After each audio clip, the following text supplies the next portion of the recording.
Bonjour, je suis Dounia Zaroqi, la responsable marketing communication de Norphase.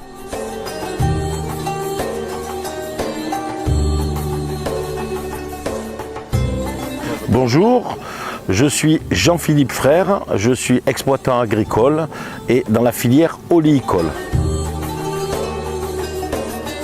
C'est une ferme familiale qui existe depuis 80 ans, qui était spécialisée dans la polyculture, et il y a 20 ans, il s'est spécialisé dans l'oléoculture.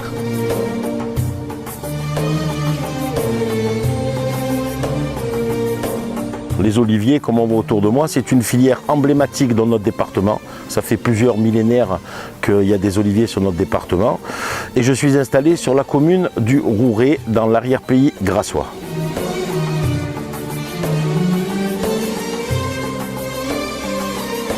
C'est une ferme de 320 hectares qui compte à peu près 85 000 arbres d'oliviers, avec deux variétés de picholine marocaine, qui est la Haouzia et la Mnara, et puis la picholine de Languedoc.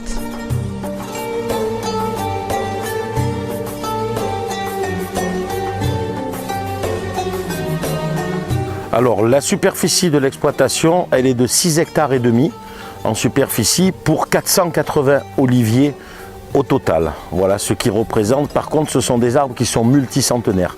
On en a un qui est juste derrière nous, qui a plus de 500 ans.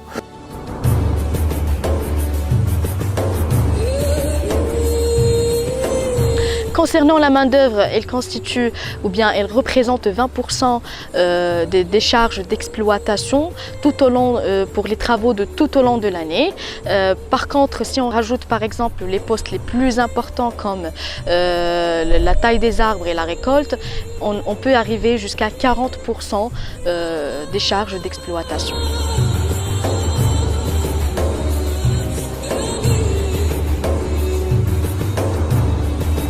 Alors, sur l'exploitation même, j'ai un salarié pratiquement à l'année. Il n'y a que 2 mois de l'année où il n'est pas là.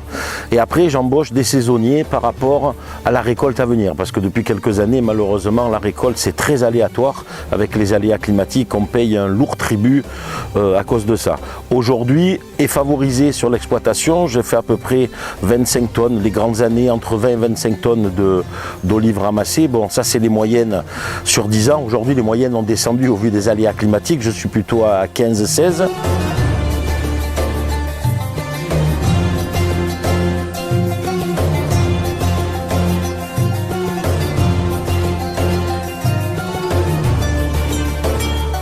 Pour la commercialisation de notre produit, on a commencé au début juste en e-commerce, c'est-à-dire de la vente en ligne uniquement. Voilà. Après, on s'est redirigé vers les épiceries fines. On est aussi présent sur les épiceries fines. Et aussi, on a développé un département export pour commercialiser notre huile d'olive à l'international aussi.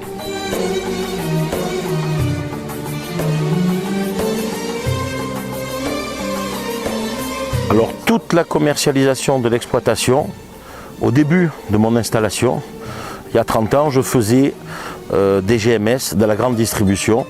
Avec les années, fur et à mesure, chaque année, j'en ai laissé tomber un petit peu. Et depuis maintenant 15 ans, je ne fais plus que de la vente directe. C'est-à-dire qu'on a ouvert un point de vente collectif avec 40 agriculteurs qui se trouvent sur ma commune du Rouret, le marché de nos collines. Et je vends 80% de ma production est vendue là-bas. Je vends aussi bien sûr un petit peu à la maison, sur place. Les clients, j'ai une boutique tout l'été, les gens viennent, c'est sur rendez-vous. Puis je fais la visite d'exploitation. Et il reste toujours 20% les années de bonne récolte, où j'ai beaucoup d'olives de table, je vends à des grossistes. Revenons sur la qualité de notre huile d'olive.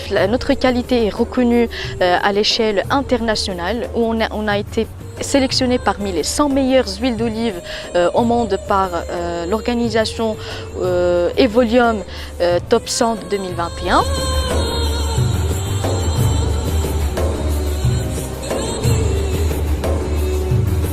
Tout est trié à la main. les machines, j'ai une machine qui ventile, qui calibre, mais le triage des fruits, aucune machine ne sait le faire, donc c'est fait à la main avec mon ouvrier. Donc le matin on ramasse et je triture les fruits frais l'après-midi pour les mettre en conserverie. Ça fait qu'ils ne bougent pas, c'est fait dans les heures qui suivent, c'est mis de suite dans l'eau salée. Et c'est que de l'eau et du sel.